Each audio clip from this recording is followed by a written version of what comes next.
Setiap kita dihiasi oleh sifat-sifat yang kontradiktif. Mana yang lebih dominan, dengan itulah orang menyebut kita.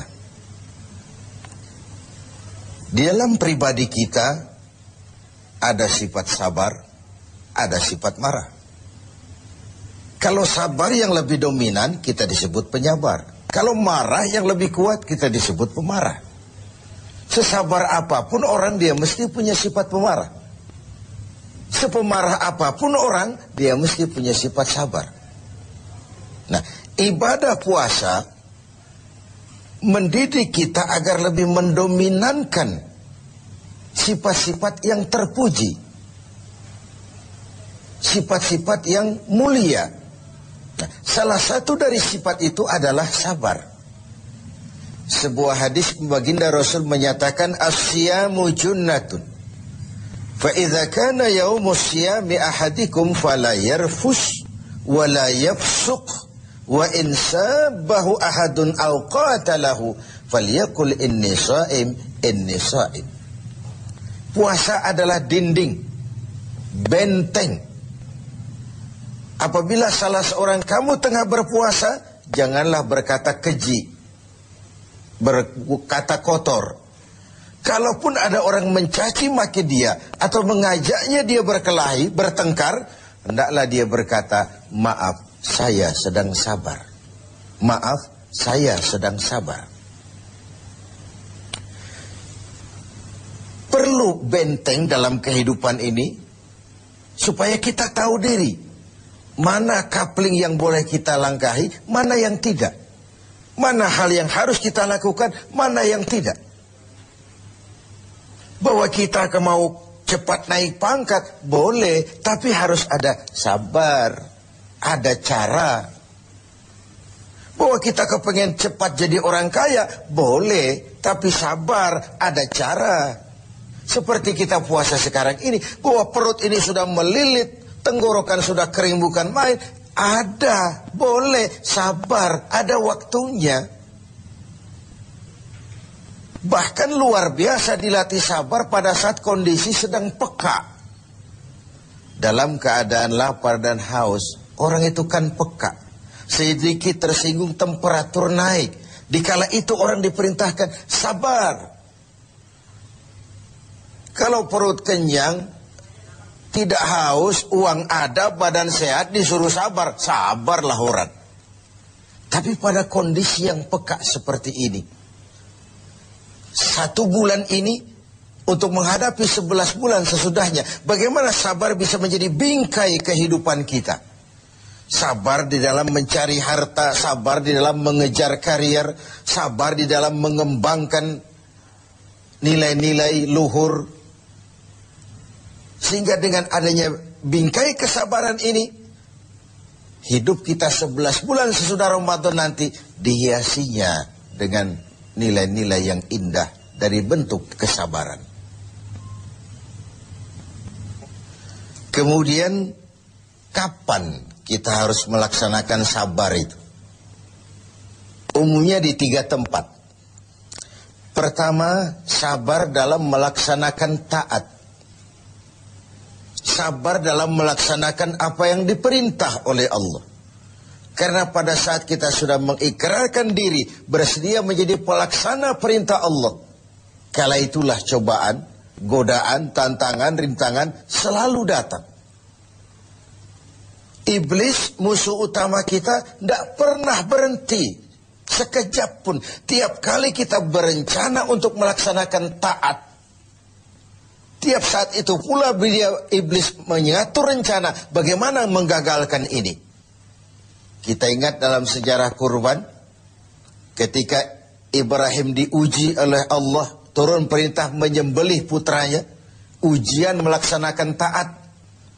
Ialah kalau orang lain, anak cuma sebiji mata wayang, buah hati belahan jantung, pelanjut cerita penerus sejarah, sudah lama diharapkan.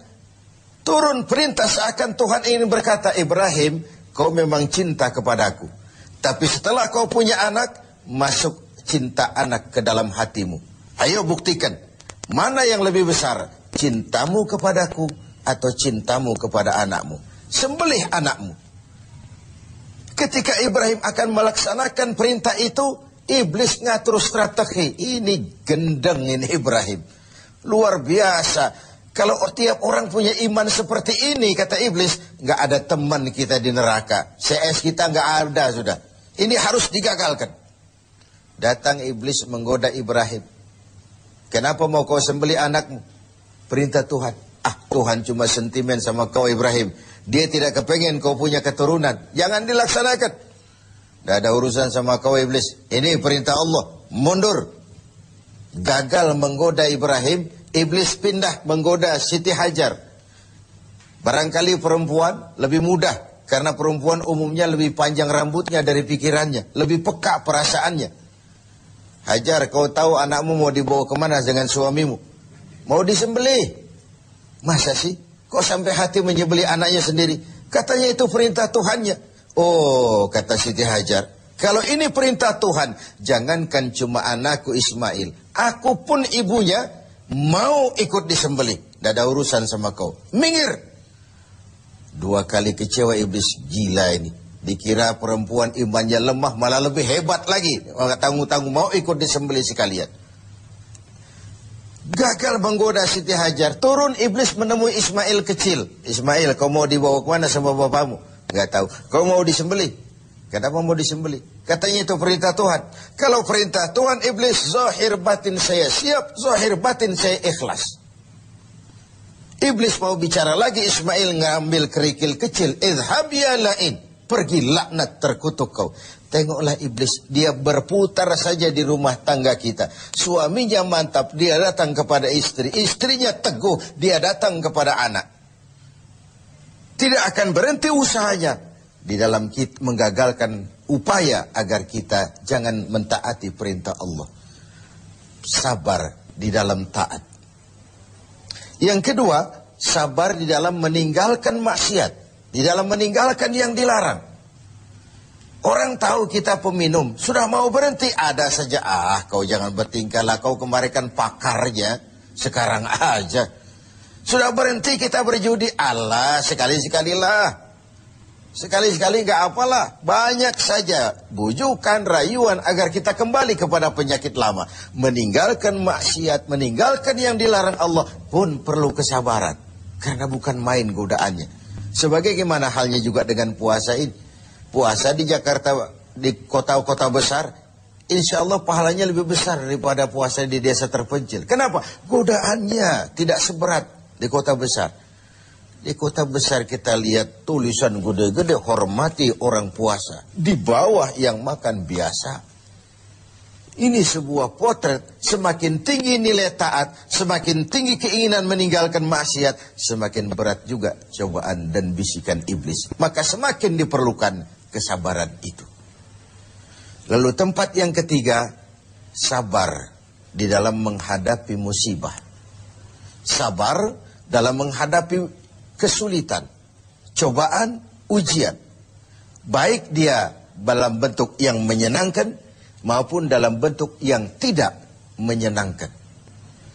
Kalau bukan sabar yang jadi bingkai, maka ketika datang kesusahan, kita akan seperti ayam sampar, hidup segan mati tak mau, bagai kerakap tumbuh di batu. Tetapi kalau bingkainya adalah sabar, kita akan seperti karang di tengah samudra, dihantam gelombang yang bagaimanapun besarnya, dia tetap tegar, berdiri dengan kokohnya. Begitulah orang-orang beriman yang diberikan bingkai sabar sebagai hasil pelaksanaan ibadah puasanya. Nah, sabar ini tentu tidak ada habisnya. Pada tatanan dan situasi tertentu ada batasnya memang. Tapi secara umum tidak boleh kita berkata habis sudah sabar saya. Ya mungkin dalam hal itu. Tapi dalam hal lain tidak boleh sabar itu habis dalam kehidupan kita. Hanya orang-orang yang diberikan sifat sabar ini. Seperti sudah dicontohkan bagaimana sabarnya Ibrahim. Bagaimana sabarnya Siti Hajar. Bagaimana sabarnya Ismail. Melaksanakan perintah Allah dan mereka lulus. Lalu Ismail selamat digantikan dengan seekor kambing kibas. Dan kemudian Ibrahim diberikan lagi kegembiraan dengan beroleh seorang putra lagi yang bernama Ishak. Inilah hakikat sabar dalam taat. Tidak akan rugi orang yang mau berkorban. Ibrahim siap menyembelih Ismail. Ismail diselamatkan oleh Allah. Kemudian Ibrahim ditambah karunia seorang putra yang bernama Ishak. Sebuah potret tidak akan pernah rugi. Orang yang mau berkorban, ikhlas dalam berkorban, dan sabar dalam melaksanakan taat kepada Allah Subhanahu wa ta'ala. Lalu sabar juga dalam meninggalkan apa yang dilarangnya. Karena ada kesan, huffatil jannatu bil makarih wa huffatin naru bisyahawat. Surga dan jalan yang menuju ke sana dipenuhi dengan hal-hal yang tidak menyenangkan. Sebaliknya neraka dan jalan-jalan yang menuju ke sana diselimuti oleh hal-hal yang menyenangkan. Hal-hal yang kita cenderung memang melaksanakannya. Karena itu, belum tentu yang menyenangkan kelihatannya akan menyenangkan juga seterusnya. Pandai-pandailah kita memilah dan memilih antara keuntungan jangka pendek dengan kerugian jangka panjang, atau kerugian sesaat tapi menguntungkan pada kehidupan jangka panjang.